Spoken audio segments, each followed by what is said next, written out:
Welcome to the Real World Podcast. My name is Cameron. Thank you so much for joining us on this episode 80 of the Real World Podcast.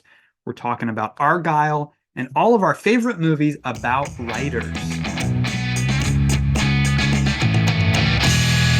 Thank you so much for being here. Make sure you hit the like button, hit subscribe, hit the bell so you get notified of all our videos. We're all about movies here. So if you're a movie fan like I am, you are in the right place. We do reviews, reactions, talk about all that physical media behind me, all those Blu-rays, do Blu-ray reviews, 4K reviews, things like that. Today we're talking about Argylle and giving you our favorite movies about writers. But we wanted to kick things off as we usually do with some movie news. The third Knives Out film is now in development. It will start shooting later this year. Rian Johnson is set to come back as the writer and director of the film. Daniel Craig will return as Benoit Blanc for his next big mystery. I'm a huge fan of Knives Out. I thought Glass Onion was also a really compelling mystery, so I'm excited about this third film. The Accountant 2 will shoot later this year as well. Long-awaited sequel from Ben Affleck, who will return alongside John Bernthal. Both starred in the original film. It's unknown if Gavin O'Connor will return as director or if they're getting some new blood. Amazon lands the new film Levon's Trade. This is from a script by Sylvester Stallone, action icon, who also, of course, wrote and directed many films in the Rocky franchise. Director David Ayer is going to be helming this film, and it will star Jason Statham. This is set for a wide theatrical release in the US before its streaming debut on Amazon Prime. Beetlejuice is the title of the sequel to Beetlejuice. The first poster was revealed this week for the new movie by Tim Burton, returning to the film he originated in the sequel. Michael Keaton also is back as the titular character. Winona Ryder and Jenna Ortega is a new cast member joining this cast. Speaking of Tim Burton, he is also remaking Attack of the 50-Foot Woman. This is a classic sci-fi B movie, but this new adaptation is from Gone Girl writer Gillian Flynn. This looks to be a very interesting and compelling, unique modern version of the original classic. There's a new Megamind movie and series in development. Megamind versus the Doom Syndicate is the movie that will debut exclusively on Peacock March 1st, followed by the series Megamind Rules. The original cast, unfortunately, will not be returning.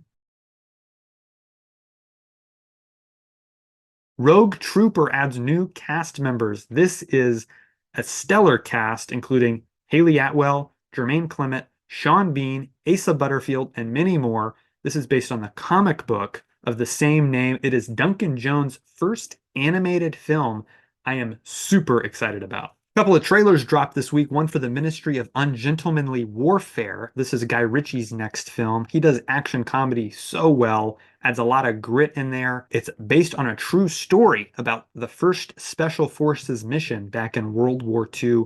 Looks like a lot of fun. Monkey Man also debuted its first trailer. Dev Patel stars and makes his directorial debut in this new movie from producer Jordan Peele. That is a great amount of talent.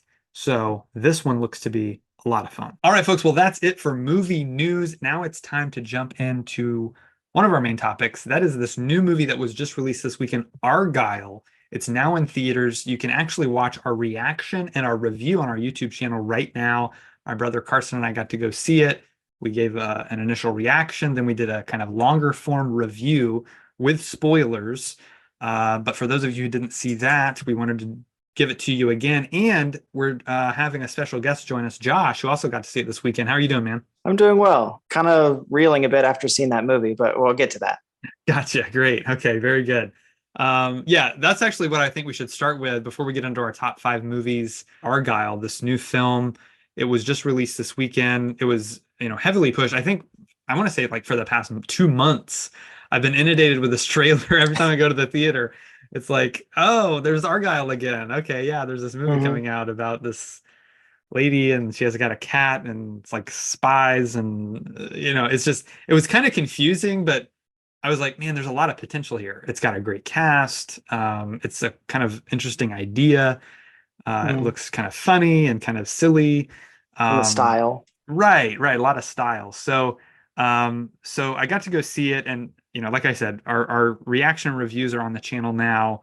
So those of you who've already listened to those, you kind of know my thoughts. I'm pretty down on this one. It really didn't deliver the way I wanted it to. So again, we talk a lot about how expectations play into this, right? So Hmm. this was one that, Matthew Vaughn, he's got a kind of hit or miss track record. I really like his earlier work, like Stardust and X-Men First Class is amazing. Hmm. The Kingsman movies, I'm not really hot on those at all. I really don't enjoy them. But he's a director that definitely is talented. So when the right material comes across him, he can really make it work. And that's where I think this movie really fails, is mostly in the writing. The script is just, to me, kind of a mess. There's a lot of plot twists back and forth. Really have to kind of keep track of what's going on.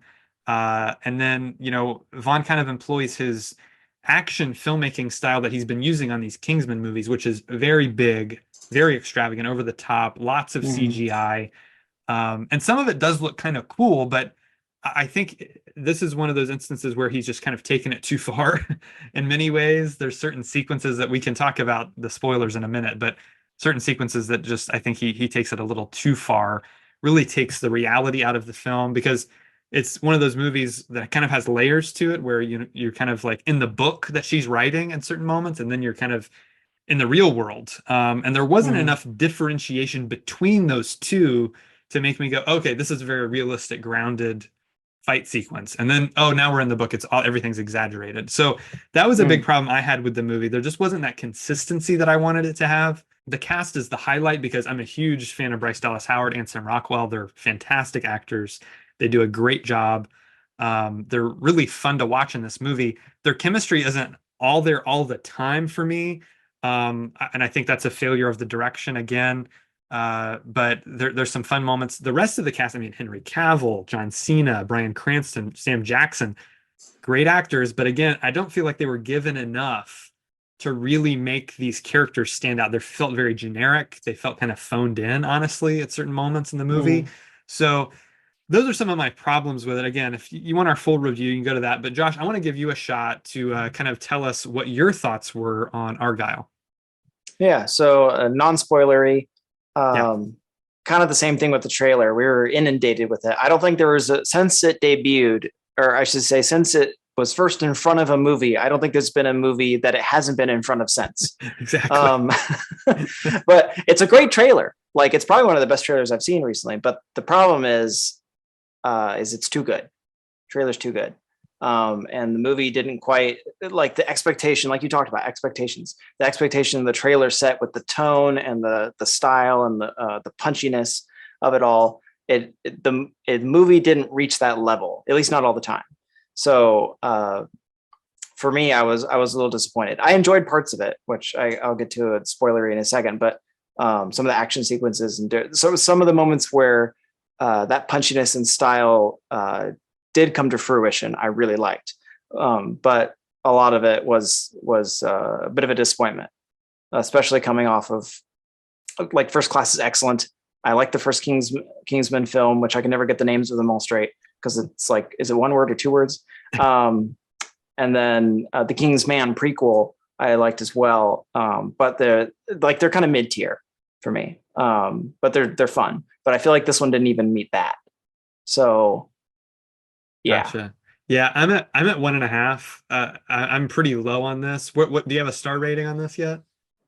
Uh no, 2.5. Okay, I didn't like consider it fully, but probably gotcha. like 2.5 maybe is what I would say. Gotcha. Okay, Um, great. Well, let's get into the spoilers because I think people will be interested to know, even though unfortunately the movie's not doing very well, or maybe fortunately, I should say, it's not doing very well. Maybe that'll have oh them my steer gosh. away from this because I really, again, like I said, Kingsman, I'm really down on those movies. I really don't enjoy them at all. So Hmm. this one, spoiler alert, right now, so we're going into spoilers. This one is technically a Kingsman movie. It's technically tied in. So confusing. I'm so It's, confused. I know, me too. I don't get it. So it's Henry Cavill, his character that she's writing about in the book is actually a real person. So, or all of the Kingsman movies are actually fiction, oh, I never and they actually considered take that. place in the world of Argylle. Huh. That's an interesting thought. Yeah, but how does he show up at the book signing and say that does she want to ask him questions because he seems to imply that he's the real Argyle? Yeah, Or was that all in her head, I guess? That could have been. I don't I'm know. Or that confused was just about a it. gag. Or it was just a gag. I don't know. Very confusing ending. That's the thing too. Like movies with confusing or bad endings just kind of ruin the whole movie for me in many ways, you know? So Yeah. I feel like that's definitely what happened here because that scene plays out. Then we go 20 years earlier and it's a young Argyle being recruited by the Kingsmen. And then after that, we have a title page that says Argyle Book One, the movie coming soon, which I don't know. I have no clue. I'm just confused. So Yeah. I don't know what their plans are. I guess that's the next movie is Argyle Book One is going to be turned into a film.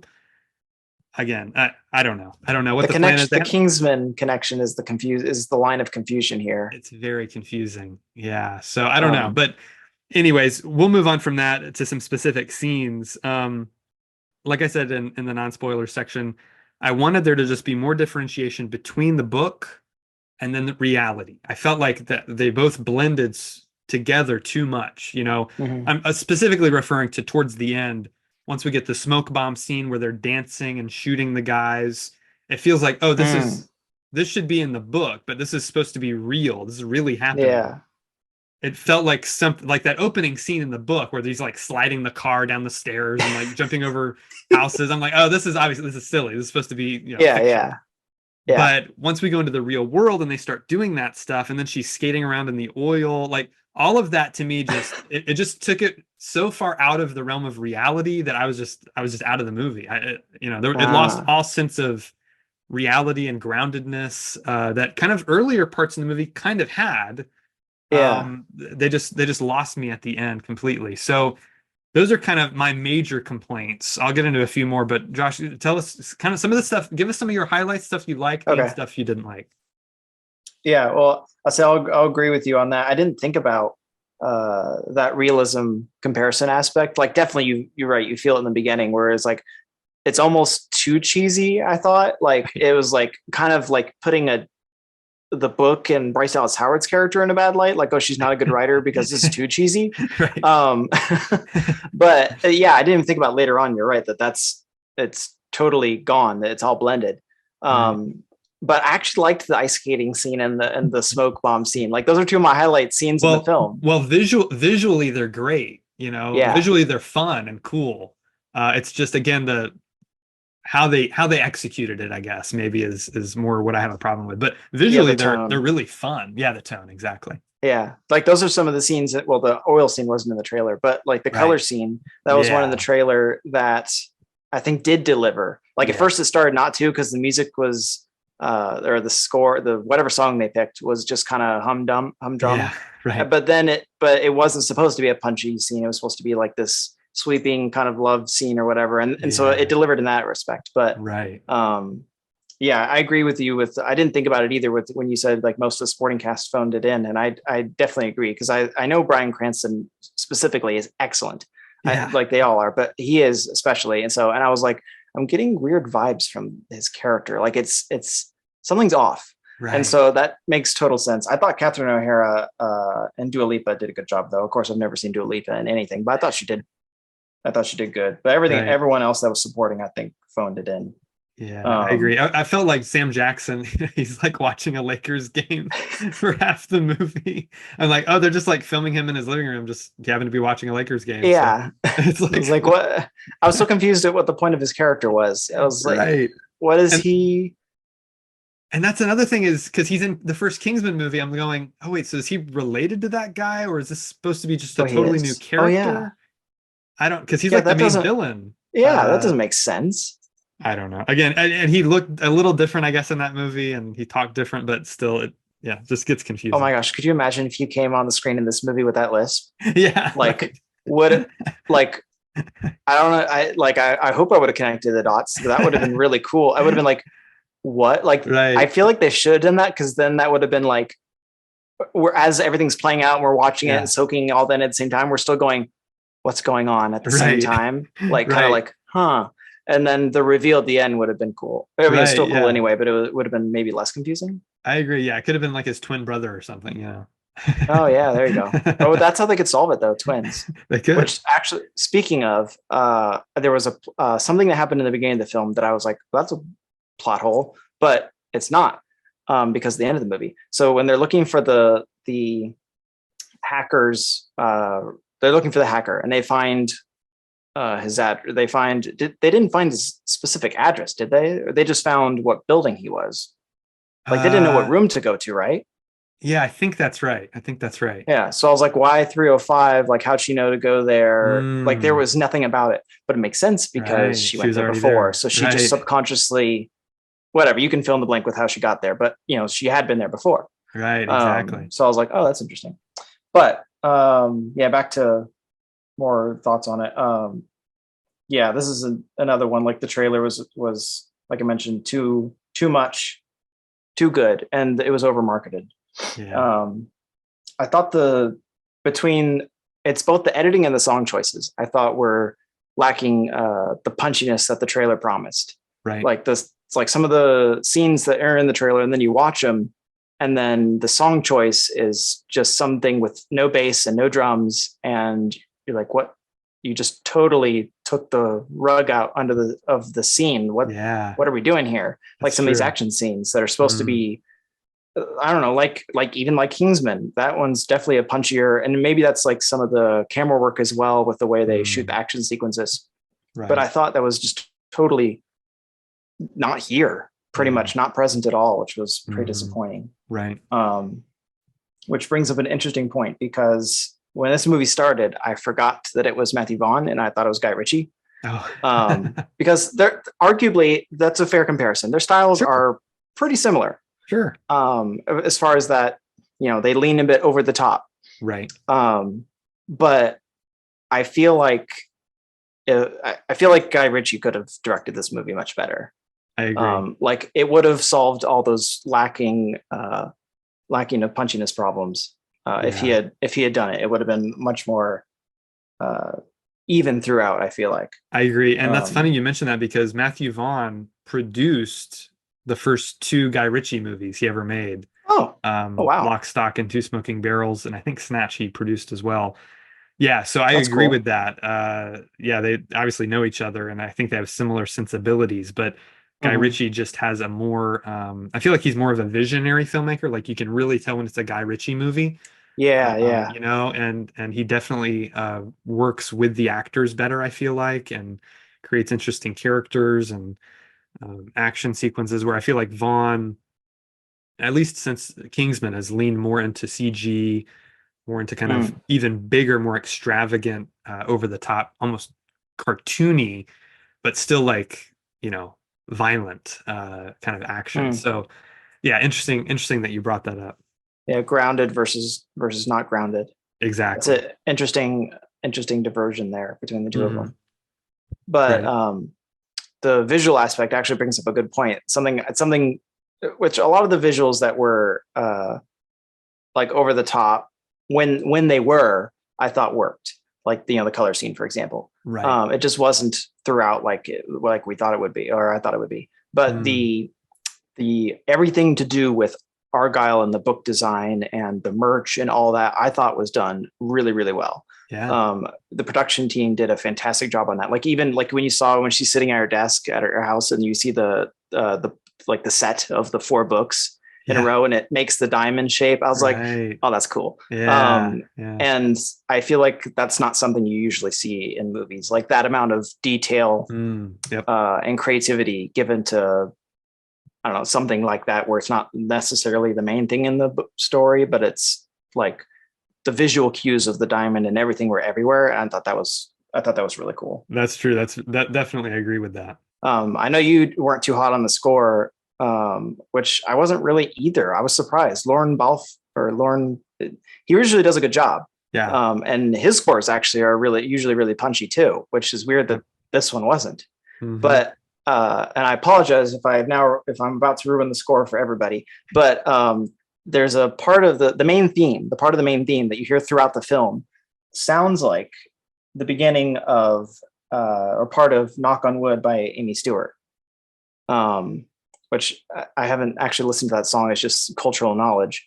So I don't remember without listening to it what sound it is or what part of it is. But the like there's like a part of the like when you hear it and if you recognize it, there's a part of it that the score seems to play and then it stops and it does something else, or it continues with whatever Lauren wrote, but Right. it just sounds like a part of that. So every single time that occurred, I was like, oh, like I thought we were gonna. It was sounded familiar, and then it was like in music, it's called going back home when Right. you like end on a home note, if you will, a Right. nice Right. note, like if you instead of ending without the thought leaving the thought unfinished, and this Yeah. kind of made it feel like the thought was unfinished every single time it occurred.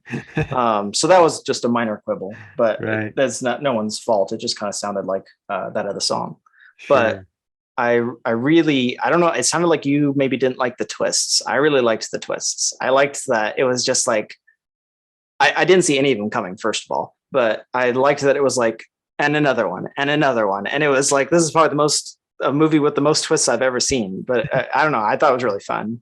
Yeah, there were some that were, I mean, the whole thing with Agent Argylle, the reveal that it's Ellie, that was great. I like that. I called the Bryan Cranston one. Being her parents. Yeah, yeah, I did call that one. There Okay, were just but some certain being things her they were real doing really good. parents or being her fake parents? Which one did you call? I thought they were her real parents. I did. I did think Okay. they were, yeah, when they were ended up being her fake parents, that was another fake out. Yeah, I didn't see either of those coming, but Right. I just feel like it's not that not all of them worked. It's just that I feel like when you do too many, it just mm, becomes kind of like, okay, I don't believe anything now because yeah, everything can be a twist now. So I don't trust you're taking away anyone. I don't the underpinning of the film, the foundation of the exactly. film. Exactly. Yeah, exactly right. So yeah, to me it was just overdone. It could have been Mm. they could have gotten away with a few of them, but yeah, by the end, I was just like, I don't even care because I don't know if is she a bad guy still? Is she a good guy now? I don't know. Yeah, that also made the end confusing because like, to your point about blending reality and fiction, like that was the entire thing was, and maybe that was the point is to blend them, but like the whole thing at the end with her and like her skills and her memory like was so kind of in flux, and we were just supposed to take like, okay, so yeah, she would know how to do this stuff, but does she know how to does she remember at this moment, or I don't know, it was super weird. Yeah, it was. Yeah, just again, it just didn't all come together. I think the screenplay just needed work. The Mm. director just needed to really kind of hone in more. I almost feel like the cast was kind of lost too at some point. So, maybe that's why they were kind of phoning it in. They were just kind of there for the paycheck is ultimately what it kind of felt like. So, yeah, a letdown. Do you have anything else specific you wanna jump into before we wrap it up? I wanted to ask you about the what you thought about the eye blinking on the camera.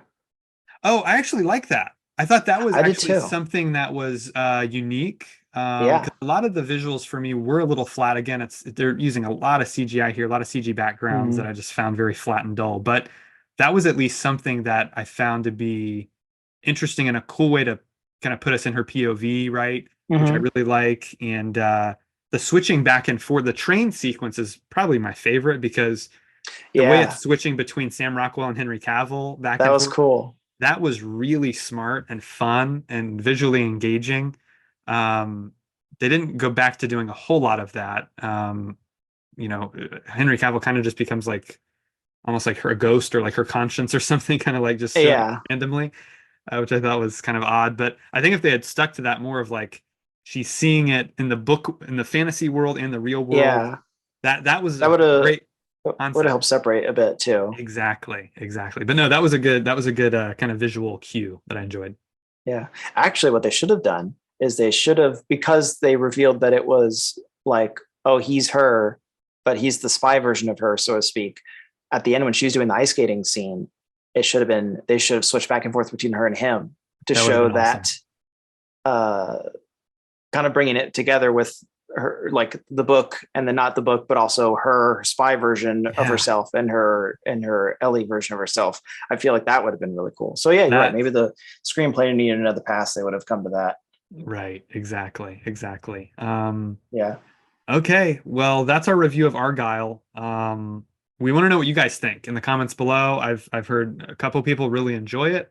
I think everyone kind of recognizes that it does have some problems.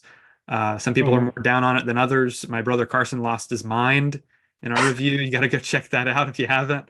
He really goes off on this movie. It's kind Oh of man. everything that he feels is wrong with movies today. So let us know in the comments what you thought. Check out our reaction, our review right now. But now it's time to get into our top 5 films about writers. All right, well, that's it for our Argylle review. Now it's time for our top 5 films about writers. Since Argylle is about an author, we thought, oh, let's look at some movies that are about authors and or any kind of writer, and try to compile a list of movies.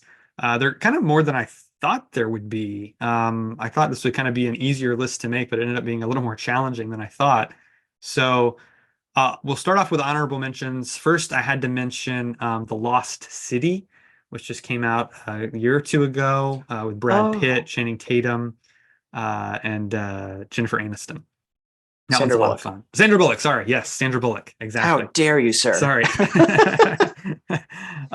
Yeah, I was thinking a murder mystery with Adam Sandler. Ah, Yeah, so The Lost City is fun.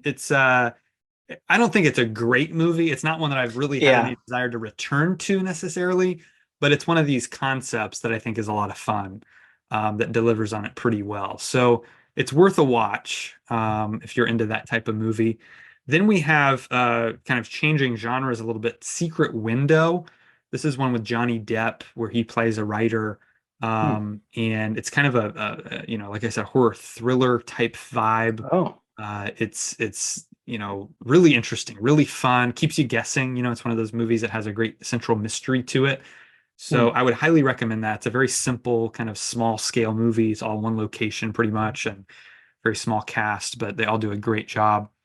Then another one that's kind of similar to that, it's another kind of horror thriller film based on a Stephen King novel, Misery. This is with Kathy Bates and Okay. James Caan. It's unnerving. I mean, this is one of those that you're on the edge of your seat the whole time. Oh It's man. it's it's like, oh man, it's just so intense. The performances are great, very well shot and edited. Great movie. Definitely worth checking out. Then I'll mention another one, and I'll let you mention a few of yours, Josh, Hmm. after this. See How They Run, which isn't really about a writer, but there's a writer in it because it's about a play, Oh, right? Sam the Rockwell, playwright. Saoirse Ronan. Yeah, exactly. So a different type of writer, a little bit. And I have a kind of a mix of different writers on my list. So they're not necessarily all authors, but yeah, See How They Run is definitely worth checking out. A great Oh yeah. modern murder mystery movie that's streaming Hmm. now on Max. So you can check that out there. I've got a couple more, but Josh, why don't you run down a list of some of yours? Yeah. Well, I totally forgot about that. I saw that online, but I forgot maybe because what happens in the movie, I Right. forgot that it was. I was like, who's the writer in this? So I didn't put it on my list because I was Right. like, there's no writer in this. But why is it on? Why is Google telling me it works? Right. So thank you. Hmm. I a couple. I'll mention Argyle being Yeah. one. Very low on the honorable mention list, but still there. Um, True Memoirs of an International Assassin, Oh yeah. the Kevin James film. That Right. one's fun. That is fun. Uh, I have Mank on here as well, Oh, which I Mank need is to great. watch again. Mm. Julie and Julia, Yep. Cyrano, Mm. Flora and Ulysses, which is I think a hidden gem on Disney Oh, Plus, yes. about a girl and her superhero squirrel. The mom is the Yeah. author in that one, which is Right. uh, how I include her on this list. It's not Great really about pick. her, but Yeah. like you said, it kind of these kind of tread the line between is it about the author or is there an author in it that has some kind of plot element to it. Right. Yeah, that's a Um, really good movie. and then I'll mention a couple more after you, but Finding Neverland is another one I have, and Saving Mm. Mr. Banks as well. Okay, great, great, excellent. Yeah, break down my last three here in the honorable mentions. The Shining, of course, is a classic, all-time great horror film. It's all about Jack Torrance, who is a writer who Oh goes yeah. to a hotel and has to write his novel and goes crazy. Great one. Then one I just watched this week that I was just blown away by is Miss Potter. This is about Mm, Beatrix Potter. It's Renee hmm Zellweger. Ewan McGregor's in it. Emily Watson's in it. Fantastic film. Absolutely brilliant. It's just great. It's expertly told. It's very efficient storytelling. It's not over long or boring like a lot of biopics can be. Very simple but elegant. I didn't really know anything about Beatrix Potter, but was very pleased to kind of learn more about her life and what she went through. It's a great film. I can't wait to watch it again, actually. And then my last one for honorable mentions is The Help. The Help, mm, I think, is a really good movie. Tate Taylor directed and wrote, based on Catherine Stockett's book about some experiences she had in the 1960s growing up in the South. And yeah, very, very well shot. Stephen Goldblatt shot that. He's a really good cinematographer. Thomas Newman's score is great, nominated for multiple Academy Awards. And so, yeah, very, very impactful storytelling there. Go ahead and hmm give us your last few there, Josh. Return of the King, which I could have also said The Hobbit, maybe, because this is on a Oh, technicality. Because Bilbo writes, I believe, at the end of Return of the King, you see Bilbo write The Hobbit or There and Back that's Again. right. That's right. Good point. So yeah, technicality. Uh, uh, Danny Kaye film, Hans Christian Andersen, about Oh, the author and him writing those stories, and it's a musical too. So okay. that was a lot of fun. Definitely earworms that'll get kind of like has on the level of Chitty Chitty Bang Bang. You're gonna Oh, get those stuck wow. in your head, Okay. like it. You're just it's just gonna happen. Great. I got to check that So out. a slight warning. Right. And then the last one I had, which I don't know if I could say spoiler before I name the film, but Harry Potter and the Chamber of Secrets. Spoiler: Tom Riddle writing the diary that Harry reads, Great. or and is being written while he's reading it. I don't know. I don't remember exactly how it plays out, but All right, folks, that's it for honorable mentions. Now we're into our top five films about authors or writers. Josh, why don't you take it off? all right. So at number five, I have one you've already mentioned, The Help. Oh, great. So it's kind of funny because that I included this because I've never actually seen the whole thing all the way straight through. I've Oh, seen really? most of it several times. Oh, really? That's funny. It's one of those movies like The Two Towers that's always on TV and you always join in Mm, at like one part and then you see the rest of it. So right. I've never actually seen the beginning, Okay. but I've seen like almost the entirety of the movie except for the beginning. Great. Um, but I still wanted to include this one because, like you said, it's such a good movie. It is so well done.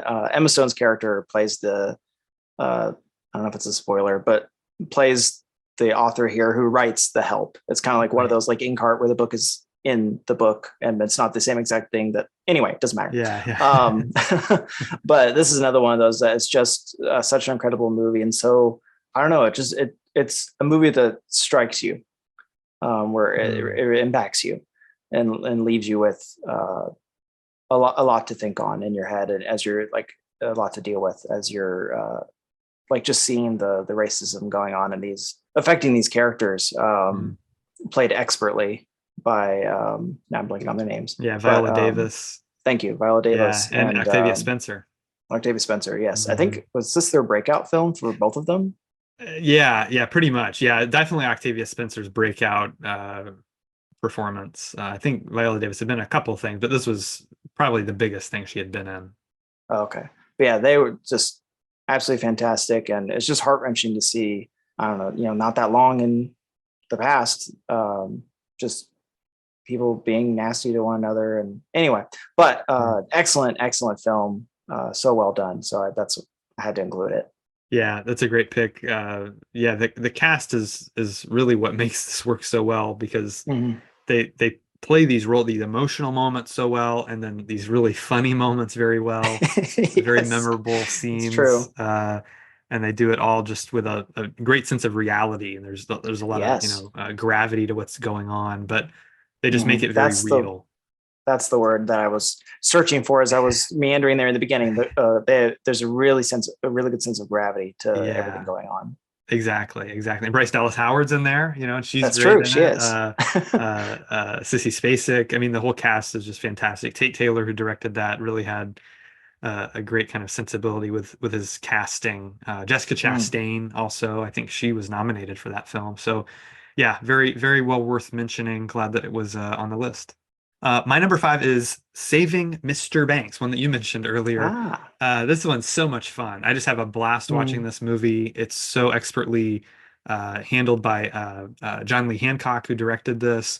Uh, you know, portraying this author in this way is just Emma Thompson is fantastic. I mean, Hmm. you just could not get any better than her. She really, you could tell, is dedicated to the role.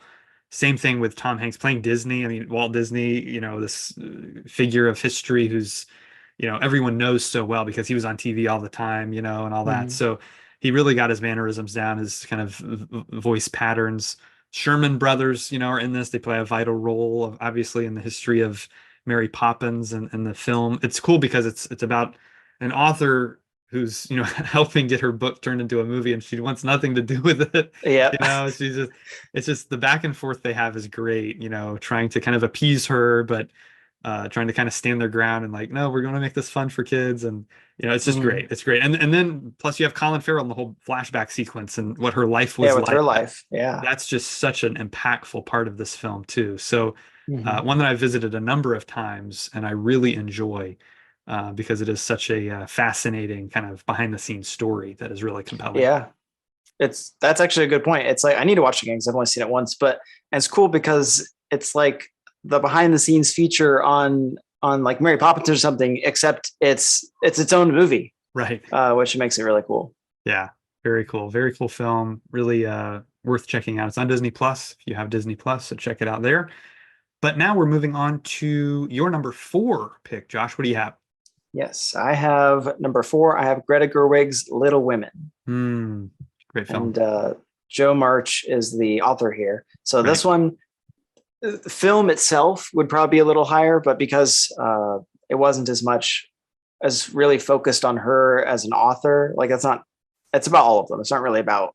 I don't know. So that one, I was like, okay, we'll take some points off of it for that. Not like as a movie, but for our Right. ranking purposes, for Sure, sure. my ranking purposes. Gotcha. Um, but yeah, like you said, excellent film. Just from the first watch, I just immediately loved it, and the cast does such a good job. It's a really good feel good film, and you just immediately fall in love with the characters, and like it's just wonderful. Definitely. Yeah. Puts a big smile on my face every time I see that one. So, Mm. excellent choice. My number four is Finding Neverland, another one that you Ah. mentioned earlier from 2004. This is a inspirational yet kind of harrowing true tale Mm. of J.M. Barrie, who is the author behind Peter Pan. The film itself is actually based on a play by Alan Nee called The Man Who Was Peter Pan, Mm. which is about J.M. Barrie's life. And then the film became a musical. So it's Oh like wow. it's gone through all of it's like Oh it, yeah. it was his life, and then he wrote Peter Pan, and then someone wrote a play about his life, and then they made a movie about his life based on the play, and then they made a musical based on the play based on his life. So it's kind of gone through all the different iterations because look, Peter Pan is a timeless tale. It's Everyone true. knows it's been around for so long, and it's one that I think everyone can relate to and glean a lot from. This was nominated for Best Picture, Best Adapted Screenplay, Mm. Best Actor for Johnny Depp, Best Score, Editing, Art Direction, and Costume Design. Wow, I So didn't realize that. yeah, it was a critically acclaimed film. I think this is Johnny Depp at his finest, really. It's him, very much kind of Johnny Depp kind of I feel like has two modes, like very reined in and real, or just totally cuckoo and crazy. This is him very much reined in, playing a real guy, very believably. He's just doing a great job. Kate Winslet, I think, is equally good. I think this is Hmm. one of her best performances, and she's given so many over the years, but she's really phenomenal here. Mark Forster, this is a director I really like. Machine Gun Preacher, Quantum of Solace, Stranger Than Fiction, Christopher Robin, all really good movies that I thoroughly enjoy. This Hmm. one, though, is definitely my favorite. This is just such a well-made film. It looks great. The cinematography is fantastic. It's another one of these biopics that doesn't feel too long. Like I feel like that's a major Hmm. problem with a lot of biopics, but this one is a pretty easy watch. Definitely, heavy emotionally. What he goes through, what this family that he meets is going through, is quite intense. But it's just a great kind of story about imagination and about childhood, about creativity, loss. All of these heavy themes that are all present in Peter Pan to one degree or another, subtle as some of them may be. But they just do a great job, I think, kind of just honoring him and his memory and what he was all about. It's just really, really well done. So I really like to Hmm. see the stage play. I think that'd be fun to I've heard watch. it's good. The Yeah. songs are really good. At Okay. least some I might need to listen check to. out the songs because I haven't checked Brendan, those out yet. I was gonna say Brendan Fraser. That's totally wrong. But Fraser, the actor who plays Fraser, whose name I'm blanking on. Blanking on Oh, Kelsey actors' names Grammer. today. Yeah. Thank you, Kelsey Grammer. Sure. He plays Hook. Oh, really? Okay. Hmm. Interesting. Yeah, Okay. and he Yeah, can I'll actually definitely check sing. it. Oh, cool. Awesome. Yeah, I'll definitely check that out. So, yeah, that ended up at number four. This is a great movie that I need to add to my collection. I don't actually own it, but Hmm. it's one that I've enjoyed a couple times. So that's my number four, Josh. We're now on to your number three. What do you have? I have Knives Out at number three. Oh, great pick. That's another one I didn't really even think about. I That's didn't great. either. Yeah. And in the list it said Glass Onion too. I'm thinking through all the cast of characters. I'm like, I don't think so. I don't And think so then either. like I kept going, and then Knives Out came up, and I'm like, okay, if the first one wasn't, and I'm thinking about, I'm like, oh duh, It's the Harlan guy, Thrombey, right? uh, It's the main guy. yeah, Christopher Plummer's character. And Yeah. so, and this is another one where it was like, it's not necessarily what the movie's about, but it's all involved in what the movie's about. Like it's Exactly. a core element. Yes. Um, so that's why like this one won over Little Women, because it was like it's such a huge part of like it's a of the throughout the film. Yeah. Yeah. Sure. Um, and this is another one that's just absolutely excellent from the actually from the second time I watched it. I loved it. Okay.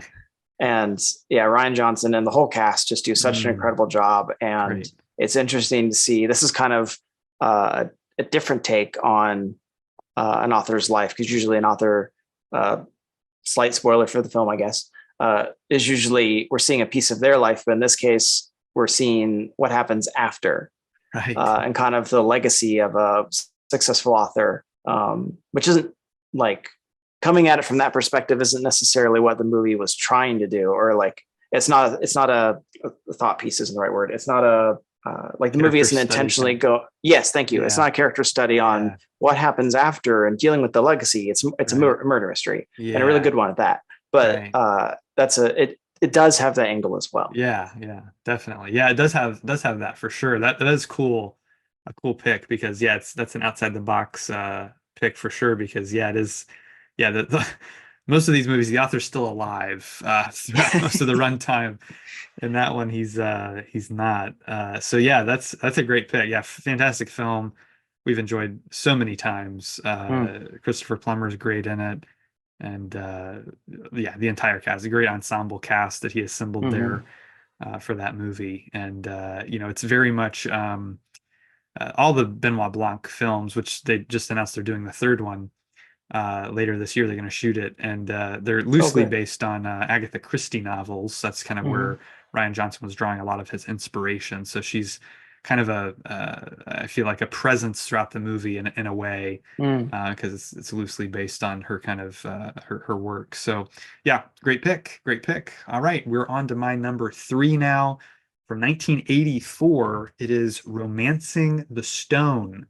Oh, This is such a fun movie. I really enjoy this film. This is one yeah. of Robert Zemeckis' first movies, really his breakout film. He did one Mm. smaller film before this, but yeah, he did a great job directing this. It's Michael Douglas, Kathleen Turner. They have such great chemistry throughout the entire movie. They're kind of back and forth. They're one of these kind of classic odd couple pairings. She's like this novelist from the city, are always fantasizing about these adventures, and then she actually gets thrust into this adventure with Mm. Michael Douglas, who's kind of a mercenary. He's kind of a gruff kind of type of a character, and They don't get along at all until they do, of course. So it's a great kind of romance with a lot of fun action and adventure. Great comedy throughout this. Danny DeVito's kind of the third lead, and he's kind of got his own storyline that kind of crosses over into theirs, and he's just hilarious in every scene he's in. He's fantastic in this. It has that great location of South America in the Mm. jungles, so a lot of lush kind of greenery, and it's just very, very well shot, beautifully shot. Dean Cundey is the guy who shot this. He worked a lot Mm. with Zemeckis on the Back to the Future films. Death Becomes Her. He's worked with John Carpenter on a ton of films like Halloween, The Fog, Oh, Escape from New York, The Thing, Big Trouble in Little China. He also did Who Framed Roger Rabbit with oh Zemeckis. wow. He's just shot tons of great movies over the years. He worked with Spielberg on Hook and Ron Howard on Apollo 13. So just very prolific Mm. cinematographer. Wow. That I just the cinematography really stood out this time that I watched it. It just looked fantastic. And then of course frequent collaborator with Zemeckis, Alan Silvestri did the score. He did a great job with that as well. There's some just great moments in this movie. I really enjoy it. It kind of reminds me when I watched the trailer for Argylle, I was kind of like, oh, this is kind of like Romancing Stone. Like she's an author, she meets this guy, and they kind of go on this Ah. adventure. It's kind of loosely, referencing that, I feel like. And this movie just, one of the reasons I think it's a lot better than Argylle is because it's very simple, and it's got a lot of sincerity to it. It's not always going Mm. for a joke. It's not way over the top. There's definitely some silly stuff that happens in it, but it Yeah. all maintains that sense of reality throughout that you buy Mm. into it. You care about the characters and their relationship. It all feels very natural. So just a great script, great direction, great acting. All around, this is just a really kind of thrilling movie experience that I've had many times. I really enjoy this movie. It's one I Mm. rewatch quite often. So yeah, that was my number three, Romancing the Stone. Yeah, I totally forgot about that one. I've only seen it once, so I Okay. guess that's why. But yeah, I forgot that she's the author in it. Yeah, Joan Wilder, the romance novelist. Actually, the movie, it's again like Arga. The movie starts with you're in one of her That's books, and she's true. kind of narrating it, and it's kind of going through the whole thing. So yeah, pretty neat. And there's a sequel called Jewel of the Nile, which is not as good, but it's definitely worth checking out if you like the first one. They're Hmm. both the actors are return in it, Oh, okay. so it's worth checking out. All right, Josh, on to your number two pick. What do you got? So far, I think we've traded off with two. Well, this is going to be my second honorable mention. That you've mentioned honorable mention, Okay, and right. been in my top five, and I've some honorable mentions that were in your top five. So this is my Yes. second one. Okay. Miss Potter. Oh, great. Yeah, like I said, I just watched that for the first time this week. It's fantastic. Wait, I think this was a movie we rented from the library or borrowed from the library back in the day Okay. when you went to the library as a kid. Right. And this one definitely, I don't know if I don't remember when I saw it in relation to like seeing Star Wars in episode one, The Phantom Menace, and Ewan Hmm. McGregor in that. I Oh, think I did at right. this point. Okay. So I had that frame of reference of who Ewan McGregor was. Gotcha. I did not know who Rachel Zellweger was actually until I Mm. was re-looking at this, and I was like, oh, that's her. Yeah. But yeah, much like you said, this is such a well done film, and Yeah. it's hugely underrated. I feel like Hmm. nobody, aside from you here on this podcast, I have never heard another person outside of my family mention this movie at all, ever. Right. Yeah, I agree. Um, It is highly underseen and just yeah, I don't know why, but it's great.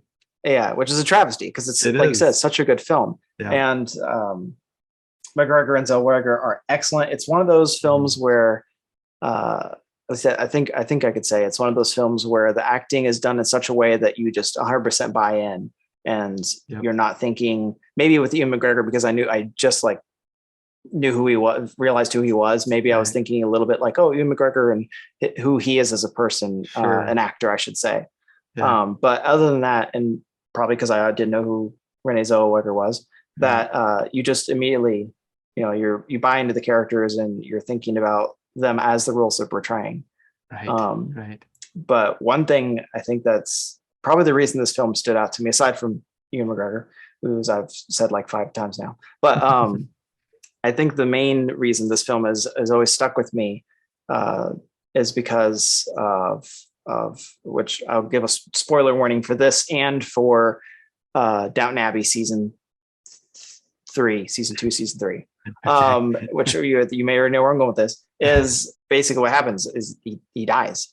Mm, And that between that and the Matthew and Mary story in Downton Abbey where right. he dies, I feel like Yeah. that's such a good comparison because you're 100% on board with the relationship and everything's going so well, Yeah. and Beatrix Potter's a little bit nicer of a person than Mary maybe, but like Matthew and Ewan McGregor are I forget his character's name in the movie, are so like everyone's so likable and you're just like, yes, this is so good, please, yes. And then tragedy strikes and you're just wrecked and Yeah. you're like, what? No, Right. no. And so for that reason, like both of those things, but Yeah. uh it just really stuck with me, especially in this Mm, movie in particular. right. That's really what's made this film stick with me and just leaves that impression on you when it's like something so good and then just lost. Sure. It's so Yeah. sad. Yeah, I agree. Yeah, it does hit hard for sure. It was definitely unexpected, and the way they built to it was just so good. It just, yeah, it does Mm. hit you pretty hard. But great, great, great movie. Like I said, it's all, I think, mostly shot on location. It looked like, and just great lighting, Mhm. cinematography, uh, beautiful, countryside shots of England, and yeah, quite a tale that she, is told in the film, that her life was pretty amazing. So definitely worth checking out if you can find it. I Mhm. think it's streaming. I can't remember where. I Prime. want to say it was Prime. Oh yeah, Prime. Yep. Yeah. Yep. As Amazon well, I Prime. guess it's if you pay for Peacock, it's on Peacock as well, and a couple Gotcha. other free spots, I'm sure, with ads, but it's on Okay. Prime. Great, great. Yeah, definitely worth checking out if you haven't done that. All right, well, we're moving on to my number two pick. We're going back to a classic 1950 film, Sunset Boulevard. Mm. Sunset Boulevard is one of my favorite, these top two are two of my favorite movies ever made. Oh, nice. Both five-star films. I think Sunset Boulevard is just the perfect Hollywood story. It's Mm. about a screenwriter who, no spoilers because it's the opening scene. I guess spoilers for the opening scene, but he's dead. He's dead at the beginning of the movie. And Ah. so the whole movie is about how did he die? How did he end up there? Mm. What happened to him? And he's in a typical kind of film noir fashion. He's narrating the whole thing. So Mm. there's that whole element to it. It's a very unique, a very influential film. Kind of a great mystery that kind of unravels. And so yeah, the main character is a kind of down on his luck screenwriter, and he kind of gets drawn into this web with this former silent film star, played by Gloria Swanson, and she's fantastic. It's one of my favorite performances in movie history. I think she's Mm. fantastic. She's just very unnerving. Like she puts you on edge. Like Mm. she's very kind of in her own world, like the silent kind of film era, she was such a big star, and then Hollywood kind of just cast her aside after kind of, the talkies ended up becoming a thing. And so it's one of those movies kind of about how monsters get created in a way, like how Hollywood can Ah. kind of be very cutthroat, kind of Yeah. city. And so it's just really compelling. Uh, uh, um, William Holden plays the screenwriter. He's a great actor. I've enjoyed him in many things. Cecil B. DeMille, who's a famous director, he directed The Ten Commandments with Charlton Heston. He actually appears as Oh, himself in the film as well, ah, which is fun. that's great. Yeah, and it's directed by Billy Wilder, who also wrote the screenplay. He's one of my favorite writer directors ever. Some Like It Hot, he did many other classic movies. This one, though, probably is his most hailed of them all. Mm. It's added to the Library of Congress, National Film Registry back in 1989. The 12th best American film of the 20th century, as voted by American Film Institute, and it was nominated for 11 Oscars when it was Wow. released. So one best screenplay, art direction, and score. So the score is also, fantastic throughout the film. So it's kind of just great in every way, storytelling wise, visually, it's all black and white, classically shot. It just is kind of the perfect. I've heard people describe it as kind of a Hollywood horror movie in many ways. So it's cool. It's not your kind of traditional horror, but they're definitely, like I said, moments that kind of just put you on edge, and Mm. just kind of are, kind of scary and unique ways. But yeah, great story as it kind of you kind of discover this mystery and what's going on, and kind of takes some twists and turns, and yeah, it's just really fun to watch. Film I've watched many times. I'm glad it's in my collection. So definitely worth checking out. Have you seen this one Mm. yet? I have not. And I definitely need to. It's one of, I have like a good swath of older films that are, uh, I'm into films, so I should have seen them by now, kind of Right. thing. And Sure. that's one of them. Yeah. But it actually, as you were talking about it, it reminded me of two other films. Hmm. One which you already mentioned, but it reminded me of the Coen Brothers Hollywood love letter film, which I'm blanking on the Yeah. name Hail of. Caesar. With yes, thank you, Hail Caesar. I'm Mm-hmm. blanking on all names today, actors, movies, everything. Because that with the part about the silent film actress and and going into the talkie Yeah. era, Right. it kind of has that aspect to it as well. Which I guess there's also writers in this movie, so I could have thrown that into honorable mentions, even though they're not. It's not really about them. But Sure. the other movie it reminded me of, which and since I haven't seen it, you'll have to tell me, is would you say that See How They Run is kind of a modern remake? Um, I wouldn't go that far. See How They Run is more of an ensemble and it's again about a stage play, and it's Uh-huh. more of a detective trying to figure out what happened, whereas this is all told in flashback. So you're not actually with a detective Ah. trying to figure it out. You're actually with the screenwriter, and you're kind of following him as like, okay, we know he ends up dead. How does he get there? And so you're just kind of Mm. following him on his journey Oh, I like that perspective. to that. Yeah, so it is different in that way. But yeah, great murder mystery, I guess, but it leans more into kind of a film noir type, Yeah. seedy underbelly of Hollywood type of a film. Oh, okay. Yeah, Yeah, I like that aspect of, because usually, we get that detective version, but right. I like that where, like you said, he's going to die, so you're Yeah, seeing who you're trying to figure out who's going to do it, but you're seeing it in real right. time, which Yeah. is a really, real time, but which is a really unique perspective that I don't think we Yes. get very often in movies.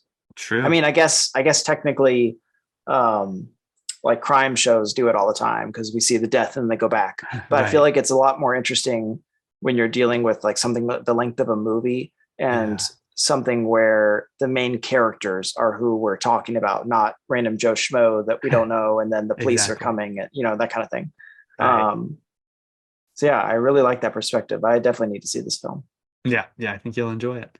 Okay. Well, this is it, folks. We're on to our number one films on this list. So, Josh, go ahead and give us your number one. So at number one, and maybe just because I've seen it most recently, but I have Anatomy of a Fall. Oh, I can't wait to see this. Yeah, I've heard this is great. This is, yeah, nominated for an Oscar. So take Mhm. it away. Yeah, let me know. Let me know about this one. Okay, so I won't go too much into spoilers or into spoilers at all. But Okay. essentially, it's there's two authors in the film. It's Hmm. the synopsis basically, or the summary is uh, a husband dies, and then the wife is does investigation to see if the wife did it or not, Hmm. and they have a son as well. Like I think he's 10. Um, Okay. so it's about that. But and she's an author in the film, Gotcha. and so and this one I think is probably aside from maybe Miss Potter, this one's probably the most about like an author or Hmm. a writer as Okay. far as like the focus of the film. Maybe not the focus of the film, but Hmm. it's literally about her, and Right. she's Right. the author. So anyway, Okay. but yeah, no, I thought I really liked the film. I think this is another one of those movies where uh, the acting you're just 100% buy into to all of it, and it's so believable. Everyone across the board did such a really good job with the acting. I don't know how much I can really get into it for talking about it. I don't know. It was just a well done film. Usually, I was going into it. I was like, oh, this is like 2.5 hour film. Usually, Mm, films like this that are a little more indie films, where indie films in nature kind of thing are like an hour and a half right, tops. right.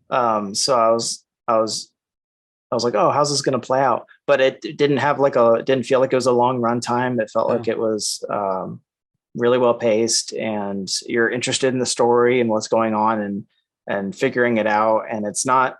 It also doesn't take the detective approach, which is mm, nice. A nice change of pace in that regard. right. But yeah, just another film that was really well acted. You really invested in the story, and something that I really, I guess, the one other thing I'll say that I really really liked about it was how it uh, dealt with just like human complexity, Mm, and yeah, how there's so much that goes into what we think or our emotions or what we say, how we interact with others, let alone how we like think of things in our own brain, our own right. sense of, I don't know, how we deal with our own emotions and Yeah. just different things like that. Like it's hard to show that on screen. It's Mm, hard to I don't know, like not a lot of movies deal with that. And I think being this kind of film, it really lends itself to be able to explore that. Like it's not like it's an action film or something like that right. where that would be the focus, and Yeah. but they really do a good job at and it's not in like an overbearing or bloated way, or Hmm. like this is so heady or anything like Right. that. No, it's just like a really realistic portrayal, and just some of the things they get into and discuss, delve into, is really, it really just like kind of leans into that, and you see the just complexity of being a human, which is I thought was really cool to see. Yeah. That sounds great. I can't wait to check it out. Is that a foreign film? Yes, it's French. It's partially in French and partially in English, Oh, okay. which I didn't know. I thought it was going to be subtitled the whole thing, but it wasn't. Okay. Um, she speaks English and Okay. French, so that's why Gotcha. part of it is both. But Right. yeah, it's playing in some theaters. I don't know for how long right now. I think Hmm. AMC's got their $5 deal on it, and then I Right. saw Regal's going to have it later, more towards Oscar season. Okay. Okay. Excellent. Excellent. Yeah, we'll be on the lookout for that. Definitely want to check that one out. Great pick. Now I'm really interested in that movie. So cool. All right. Well, we are on to my number one pick, Mhm. which is one that you already selected. It is Ah, Little Women yes. 2019, Greta Gerwig's masterpiece. This movie, man, I just so enjoy it every time I watch it. Hmm. Um, the casting is perfect.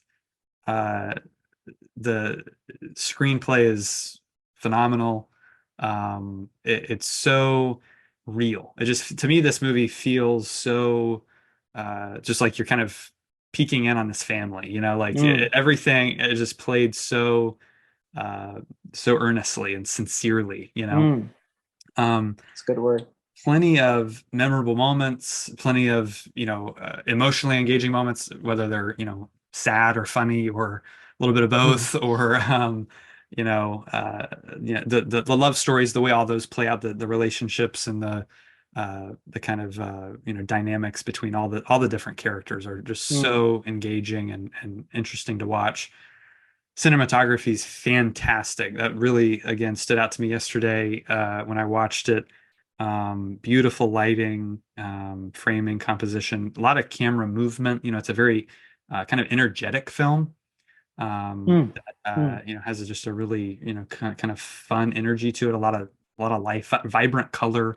Great. The costumes are great. Every kind of main character has like their color palette, like that they're in usually. I was watching a lot of behind the scenes mm, too, and they were talking a lot about that, how they worked closely with the costume designer, all the actresses did, kind of creating the looks for each of the characters. It's just a really, wonderfully made film. Alexandra Desplat does the score, which is absolutely amazing as well. It's, just very kind of youthful, modern, yet, it's obviously a period piece.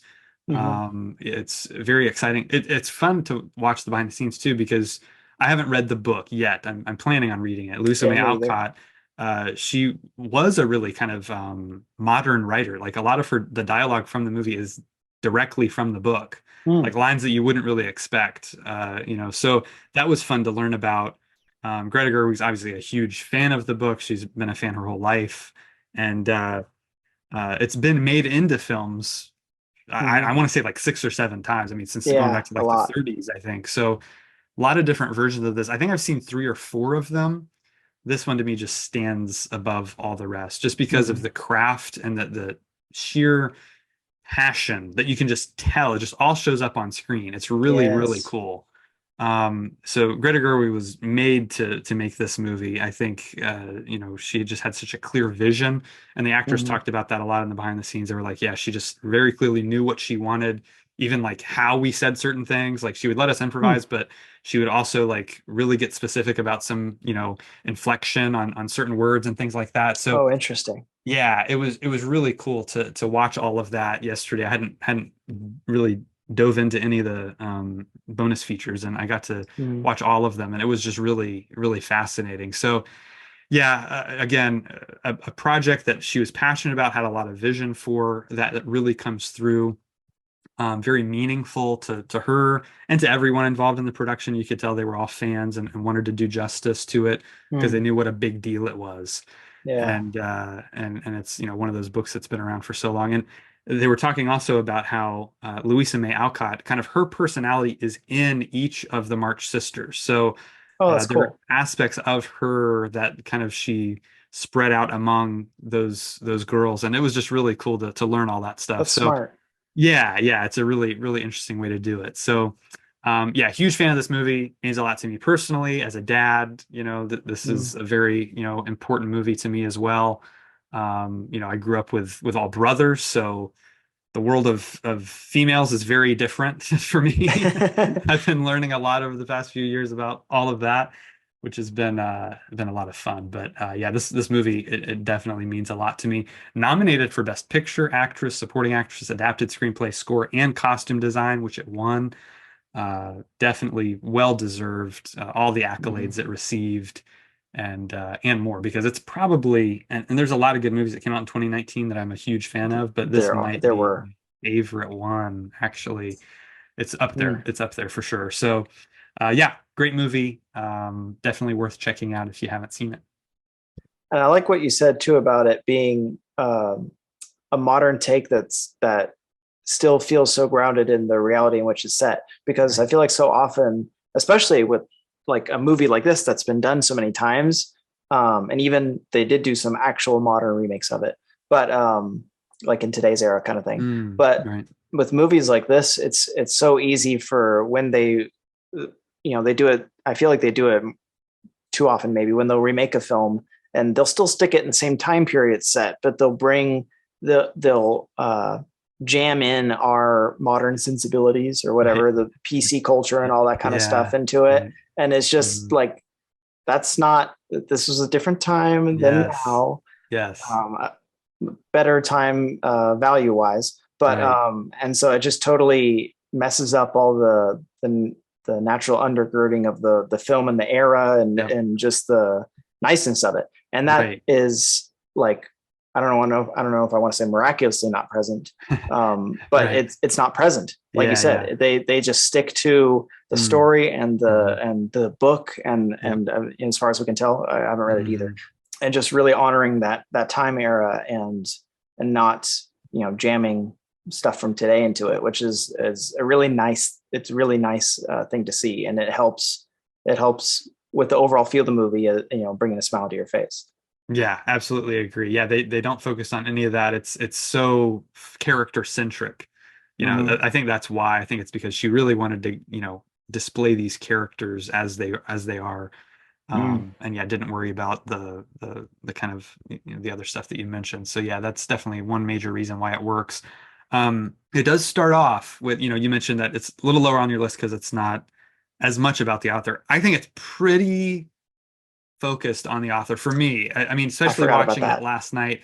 Even the opening shot is like her standing at the doorway, getting ready to give the book, and Hmm. they're constantly going back to that of like her trying to, sell this book to this guy, and he's like, "Oh, we need to make these changes and all that." I forgot about Um, those scenes. yeah, yeah, they kind of frame the story in many ways, Hmm. so that's why it ended up at number one for me.